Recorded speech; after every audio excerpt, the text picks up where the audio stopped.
Have you ever sat down to play drums only to get a crick in your neck?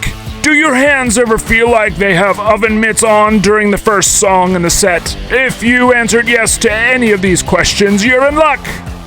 Through years of research, we've developed cutting-edge technique we are calling stretching, sure to help you avoid those drumming conundrums.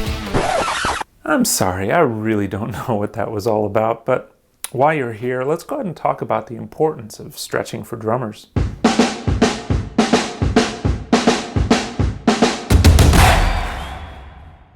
Now, if we're just meeting, my name's Alex. You can call me Turk if you like. My passion is drums and teaching, which makes this channel my happy place, and I hope it's yours too. Before we get into this video, if you're enjoying yourself, go ahead and hit the like button down below because it really does help support my channel and my efforts here. Also, go ahead and subscribe with notifications on because I do release new content every Sunday. For more in-depth information about stretching for drummers, I did write an article on my website that's linked down below in the description. Go ahead and check it out. Also, you can download a free PDF quick guide for all the stretches that we're about to talk about. So stretching is one of those things that practically everybody hates doing. A lot of people conveniently forget about it, but it can be a really important part of your practicing and gigging routine, especially if you're doing it for long hours at a time. Now, before we dive into some of the specific stretches, I did want to give you some general stretching tips. First and foremost, remember, everybody's body is completely different. Some stretches may feel good to you, some stretches may not feel good to you. You may find that some of the exercises are much more beneficial than others. Just remember, what I've outlined here for you are some general guidelines. You can take them and turn them into a routine that works best for you. The second general tip is this concept of static versus dynamic stretching. Static stretching is typically what you'd think of when the topic of stretching comes up. It's where you might be holding a specific stretch without releasing it or without some kind of motion in play. It's common knowledge in athletic circles especially that static stretching is actually something that you want to try to avoid in favor of dynamic stretching. Dynamic stretching is where you're not necessarily holding a stretch, but you're using movement to go in and out of the stretch in a repetitive fashion so that you're not just locked into one specific position. As we get into each one of these stretches, I will point out where dynamic stretching is particularly beneficial. Last general tip I want to give you is start with a warm-up. If you start just stretching right out of the gate, your muscles aren't really going to know what to do with that. By warming up first, you're introducing some blood flow into your muscles, which means that the stretching is going to be much more effective when it comes time to do it. Now, this doesn't have to be a super involved warm-up. You can jog in place for a little bit. You can do some push-ups, maybe some jumping jacks for full body warm-up. And literally 1, 2, or 3 minutes worth of warming up will help get that blood flow going so that when you do start stretching, your muscles will be nice and warmed up and ready to go. Now we're going to start with the upper body first, and we're also going to start with some of the major muscle groups before we dive into some of the smaller muscle groups, just again so we get the body used to movement. This first stretch is a very simple one. It's a shoulder blade squeeze. Now as you see here, I'm starting in a standing position, though you could also sit down, and it's a relaxed, natural position. I'm also making sure that my shoulders are dropped down and not scrunched up in any way. Now, all you're going to do to complete this stretch is you're going to squeeze your shoulder blades back and imagine that you're actually squeezing a piece of paper between your shoulder blades. This is a stretch that you're going to hold for about 4 or 5 seconds, and you're going to repeat it about 5 times. Next is the crossbody shoulder stretch. This one feels really, really good and starts to open up your upper body a whole lot. Now, as you see here, I'm taking one arm and I'm crossing it across my chest to where it's almost parallel to the ground. Then I'm grabbing it with my other arm and gently pulling it across my body. You're going to repeat this for each side about 4 to 5 times each. And While it feels good to hold this stretch for a while, I would recommend not holding it too long and incorporate some dynamic stretching into this activity so that you're moving fluidly from left to right, and repeating again 4 or 5 times. Now we're all drummers, right? So we might as well get sticks involved in here. This is one that you probably know if you've practiced with other drummers or talked about stretching with other drummers. You're going to take your sticks in one hand, you're going to put them behind your back, and you're going to come up from down below with your other hand, grab those sticks, and you're going to gently pull down with your lower hand. You're going to feel that stretch along your sides and in your arms as well. This is a great place to utilize dynamic stretching instead of static stretching. Okay, now it's time to start getting into the smaller muscle groups, and obviously as drummers our hands are super important, so we're going to start getting some blood flow going to the hand as well. Now as you see below, I'm starting with my arms outstretched in front of me, and I'm making a fist with my thumb outside of my fist. Then what you want to do is you want to really just stretch your hands out as far as they can go and feel that stretch throughout your palms and your fingers. Feels really, really good, especially if your hands are a little bit sore.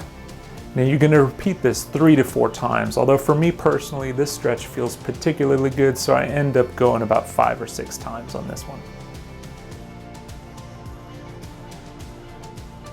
So this one is also going to be well known to a lot of drummers out there because it's just commonly practiced. You're going to start with one arm stretched out in front of you with your palm facing away from you. You're going to grab your fingers with your other hand, you're going to pull them in towards you, and then you're going to flip your wrist down and use your other hand again to pull that palm in towards you. Repeat this sequence about twice with each hand. Now with this last upper body stretch that we're going to do, it's important not to overextend it.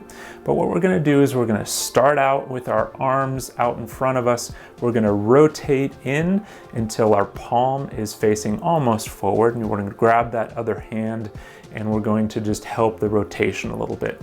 I'd recommend holding this for 1 or 2 seconds and then moving your arm back out, and you're going to want to repeat with each wrist roughly 2 times.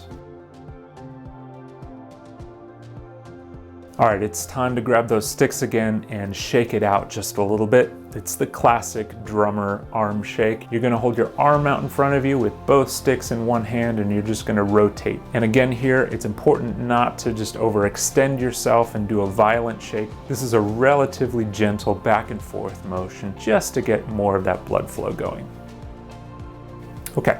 Now with this one, it's time to get down on the floor. This back stretch feels super good and is awesome for rotation. If you're playing especially a bigger size drum kit, you're gonna need that lower back limber so that you can rotate around the kit from left to right. So what you're gonna do is you're gonna lay down on the back.